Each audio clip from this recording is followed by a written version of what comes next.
You're listening to School Counseling Simplified, a podcast with easy-to-implement strategies for busy school counselors. Here's your host, Rachel Davis from Bright Futures Counseling. Hey listeners, let me let you in on a little secret. You don't have to stress about planning your class lessons, small groups, and individual sessions anymore. My school counseling membership program, Impact, is here to help. So, what do Impact members get?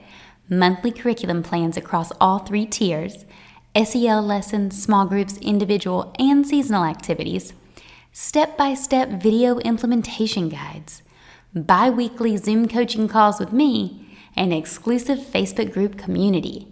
This membership is designed for school counselors who want to deliver the best possible content to their students, but who also want to just press the easy button. You'll get access to monthly curriculum plans, resources, support, and community so you can deliver quality, engaging, life-changing counseling lessons to your kiddos. So what do you think? Are you ready to make an impact? Join today at stressfreeschoolcounseling.com/impact. Hey there, thanks for listening to another episode of School Counseling Simplified. So this week on the podcast, I want to share with you, again, something fun. Last week's episode was kind of fun too. Sometimes I get deep and try to, dive deep on serious counseling topics. But this month I'm feeling a little lighthearted, so I wanted to touch on some things to make counseling more fun. So last week I shared with you guys how you can use an interactive calendar, almost like an advent calendar, to help your kiddos find surprise activities that are winter themed. So go back and listen to that one if you haven't already. And this week I want to tell you how you can throw a school counseling holiday party. So you may not be thinking of throwing one, or maybe you have, I don't know. But in my case as a counselor, I was seeing that teachers would throw holiday parties or end of the year parties, and I was kind of envious, like, well, I want to throw one, but I don't have a classroom. I see different kids at different times. But then I decided, who cares? I can still do one. So I usually do these twice a year. I definitely do them at the end of the school year, but sometimes I'll do them around the holidays as well, and that's the one I'm going to talk about today. But first off, when it comes to planning your holiday party, or any school counseling party rather, there's some logistics involved. So whereas a classroom party, you would just have, the teachers are just going to have it during their class time. We see different kiddos at different times.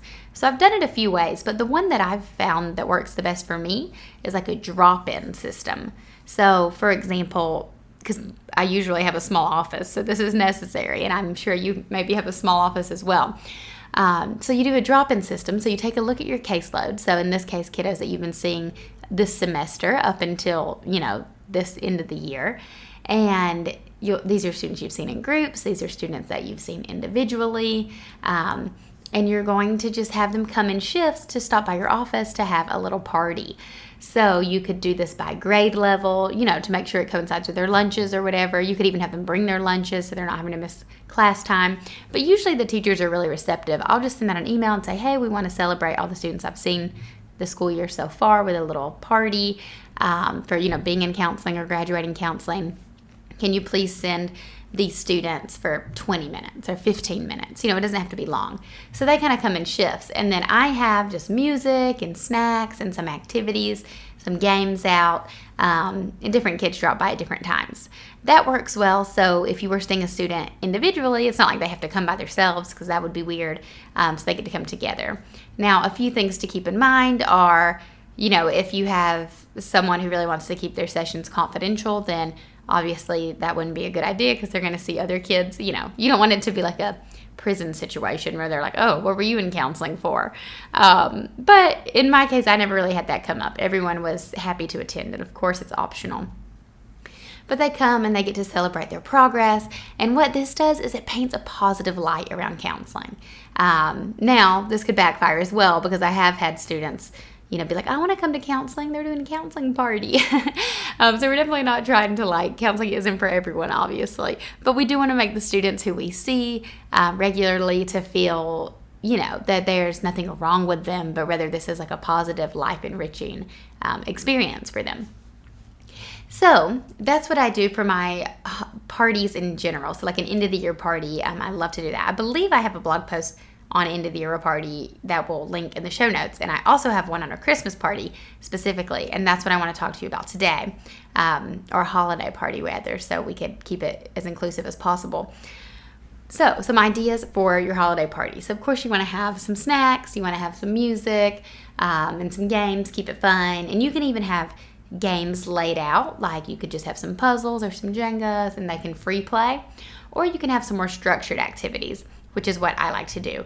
And of course they're all counseling themed because we do want to have a learning opportunity even during our party.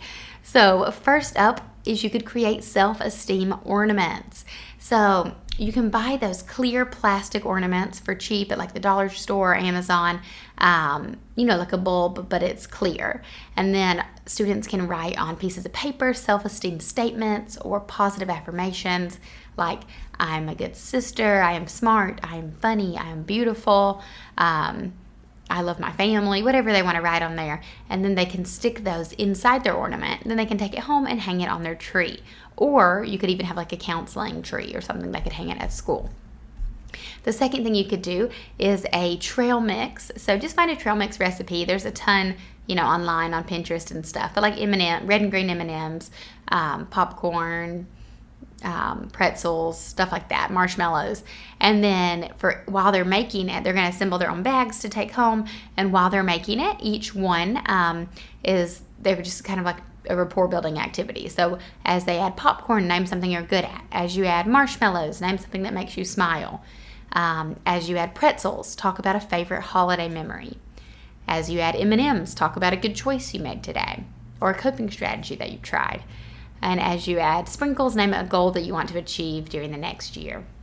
So those are the ones I suggested, but you could totally personalize these for whatever you want. And if you're doing this, so I'm speaking to like a general holiday party where your entire caseload's going to do drop-ins, but you could just do this with groups. So, have a mini party with each of your groups and you could all sit around and then you could make this group specific. So for example, if you're doing like an anger management group, each of the trail mix pieces could correspond to something about anger management.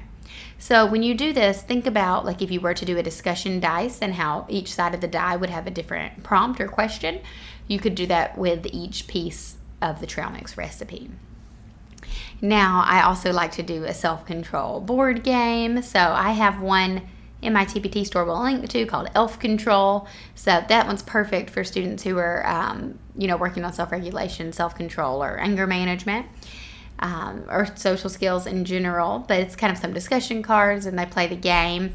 I also have another elf one called Dress an Elf with I statements, where kids are forming an I statement. So I talked about this last week in relation to the snowman I statements. I love I statements. I just find that they're a super effective strategy that students can use with their friendships and with resolving conflicts. So Dress an Elf with I statements is a similar thing. They're basically just forming an I statement, but it's a cool visual. And then I like to do some snowman goal setting. So again, a snowman kind of has 3 parts, so you could break it into 3 sections, so academic goals, behavior goals, friendship goals, and you can talk about their goals for 2022. So those are some ideas I have specifically for the Christmas or holiday party to keep it kind of seasonal and fun, but you can do whatever. And I also, like I said, the drop-in is really fun because then you get to see everybody, but you could also just do this with your small groups. Or you could, do it with an individual. I think it's more fun in groups, but you could, do it with an individual student too. So just an idea of something you can do to enhance your curriculum, supplemental activities this time of year to make it memorable. Because the whole purpose behind these last 2 episodes and thinking of these things is I was just kind of reflecting on my own elementary school experience. And I just feel like elementary school was fun. We were always, there were some really memorable things going on. Like one time the after school program had like a luau or I don't know, fun little stuff like that. And those are the things you tend to remember, and it makes kids have a really positive connection with school.